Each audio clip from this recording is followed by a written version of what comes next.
기도하옵나이다. 아멘. 자, 오늘 여러분 오른손을 좀 다 펴시고 좀 가슴에 좀 얹으시죠. 따라서 하십니다. 예수님은 나의 힘이시요, 나의 소망이시요, 나의 기쁨이 되시며 나의 친구가 되십니다. 오늘 드렸던 93장의 찬송입니다. 특별히 주님을 신실하게 사랑하시는 여러 성도님들에게 또 주의 자녀들에게 이 찬송의 위로와 힘이 되시기를 주의 이름으로 축복합니다.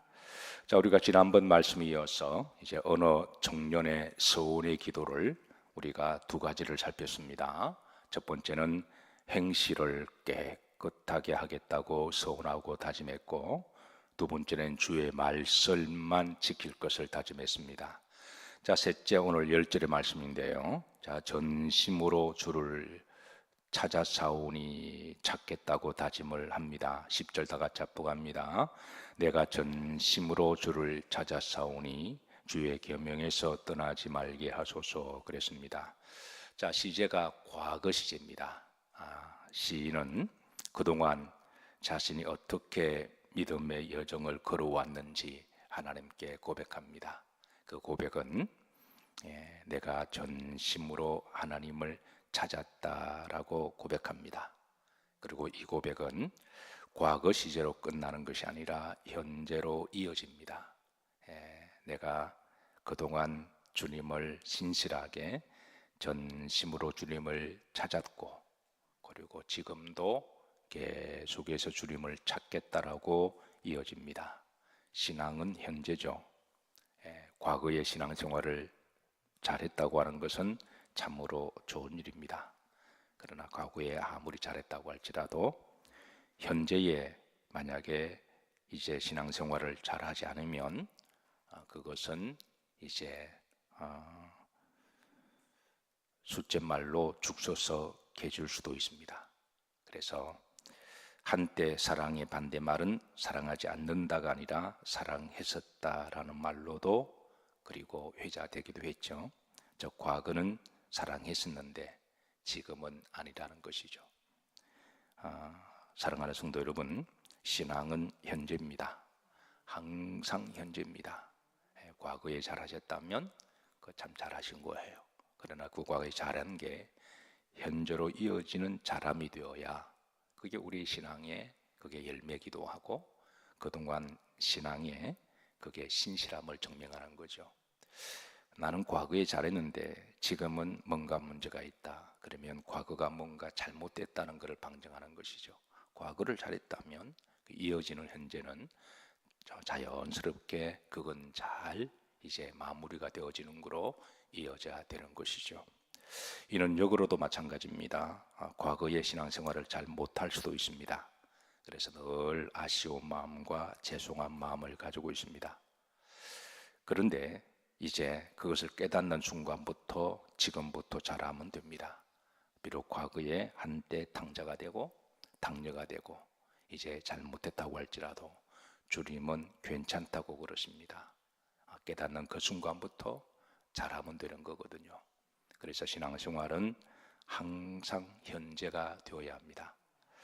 분명한 것은 주님을 현재 진심으로 찾으면 주님은 다시 만날 것이다 라고 소망이 말씀을 주십니다. 예레미야 29장 13절입니다. 합독합니다. 너희가 온 마음으로 나를 구하면 나를 찾을 것이요 나를 만나리라. 여기 보면 이제 시제가 현재 시제임을 가르쳐 주십니다. 나를 구하면, 그리고 나를 찾을 것이고 나를 만날 것이다. 여기 앞에 보시면 어떤 마음으로? 온 마음으로. 그 믿음과 그 마음이 전심이었다면 자연스럽게 하나님은 그 마음을 알아주시고 만날 거라는 거예요. 사랑하는 성도 여러분, 그동안 신앙생활을 잘하셨다면 그 자람이 현재로 항상 이어지는 자람이 되시기를 주의 이름으로 축복합니다. 자, 네 번째, 주의 말씀을 내 마음에 두기를 기도합니다. 11절입니다. 합독합니다. 내가 주께 범죄하지 아니하리하여 주의 말씀을 내 마음에 두었나이다 그랬습니다. 말씀을 마음에 둔다고 하는 것은 어떤 의미가 있을까? 그것은 말씀을 늘 듣고 읽고 묵상하고 암송하는 것을 이야기합니다. 말씀의 보관 장소는 우리의 마음입니다. 우리가 책은 서재에 보관하기도 하고 도서관에 보관하기도 합니다. 그런데 말씀의 보관 장소는 우리 마음입니다. 만약에 여러분들 교회에 오실 때 이제 성경책을 잘 끼고 가지고 오시죠. 근데 집에 가셔서 다음 교회 가는 날까지 그걸 다 이렇게 꽂아두기만 하면 그거는 이제 바람직하지 않습니다. 그래서 성경은 집에 어느 한 장소에 이렇게 보관하는 장소가 아니라, 그리고 어느 서랍에 넣어놓고 그렇게 한 주간 동안에 잘 있다가 이제 주일 되면 교회 갈 때면 찾아오는 게 아니라 늘 시간 날 때마다 묵상하셔서 여러분의 마음에 보관되어지시기를 주의 이름으로 축복합니다. 왜냐하면 잠언 4장 23절입니다. 여기 보시면 다 같이 합독하십니다. 무로 지킬 만한 것 중에 더욱 내 마음을 지키라. 생명의 근원은 이에서 남이니라 그랬습니다. 우리가 마음을 어떻게 지켜야 할까? 우리 마음은 말씀으로 지킵니다. 성령으로 지킵니다. 그래서 시인은 주의 말씀을 내 마음에 보관하기를, 어떤 서재나 어떤 서랍이나 그런 책상 한 켠에 보관하는 게 아니라 늘 마음에 보관하기를 기도했습니다. 자, 다섯 번째 12절입니다. 자, 12절 합독합니다. 찬송을 받으실 주 여호와여, 주의 율례들을 내게 가르치소서. 오직 여호와께 찬송을 드리겠다고 선언합니다. 사실 시인의 환경은 그렇게 좋지 못합니다. 시인의 환경은 나라가 망하고 이제 포로로 잡혀가고, 그리고 희망도 소망도 없는 그런 절박한 환경입니다. 그리고 우리가 또 인생을 살아가다 보면 이런저런 아픔과 고통을 경험하기도 해요. 사람을 통해서 상처를 받기도 하고, 그렇게 믿었던 사람인데 때로는 상처를 받기도 하고, 때로는 육신의 질병을 통해서 우리가 어려움을 당하기도 합니다.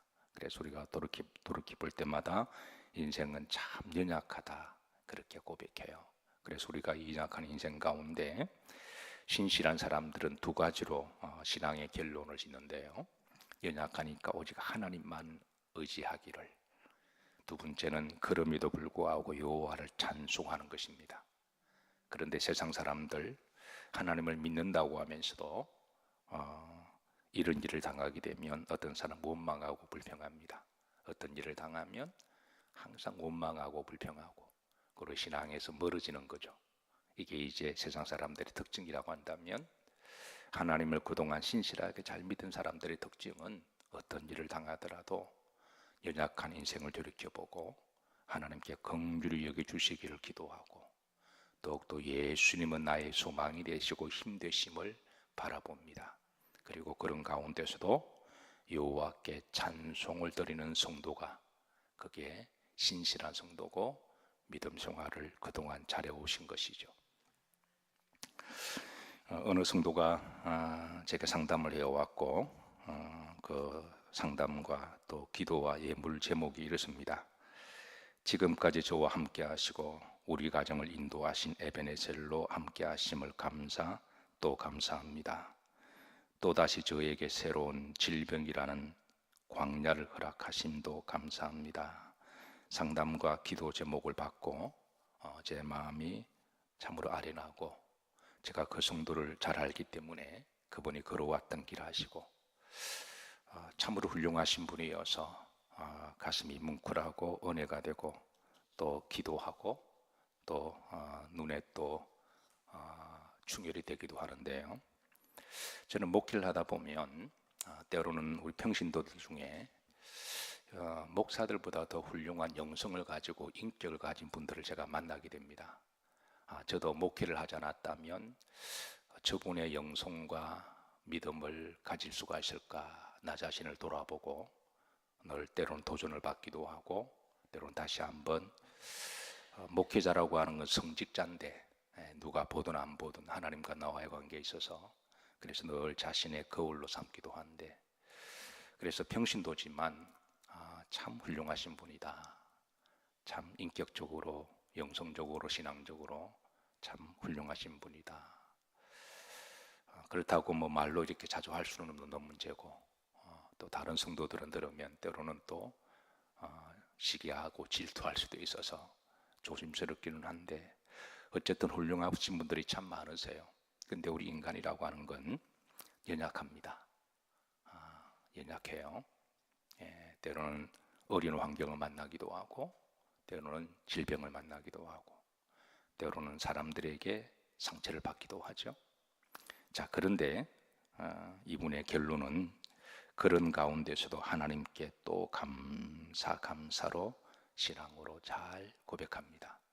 그리고 또 새로운 광야로 받아들이고, 그 광야 속에서 하나님을 원망하지 아니하고, 광야에서 아브라함이 하나님을 만난 것처럼, 또 야곱이 하나님을 만난 것처럼, 요셉이 하나님을 만난 것처럼 그렇게 믿음으로 고백합니다. 이런 성도는 마귀가 틈탈 수가 없죠. 마귀가 그 영혼을 건드릴 수가 없습니다. 그 영혼을 하나님이 끝까지 지켜주셔서, 우리의 영원한 신앙의 목적은 하나님의 나라죠. 우리가 아무리 한때 잘 먹고 잘 살아도 마귀가 그 영혼을 건드려서 불평하게 하고 원망하게 하고 신앙에 낙심하게 하고, 그리고 세상으로 빠져나간다면 그 사람은 구원 없습니다. 그러나 우리가 아무리 어려움을 당하더라도 어려움을 당할수록 또 주님께 가까이 들어가고, 또 주님만을 바라보고, 또 믿음으로 하나님께 감사 영광 올려드리면 그런 영혼은 마귀가 손댈 수가 없습니다. 하나님이 사랑하시는 성도죠. 그래서 오늘 시인은 그 환경이 참으로 열악하고 어렵고 힘든 가운데서도 왜 시인도 질병을 당하지 않았을까요? 왜 시인은 항상 건강했을까요?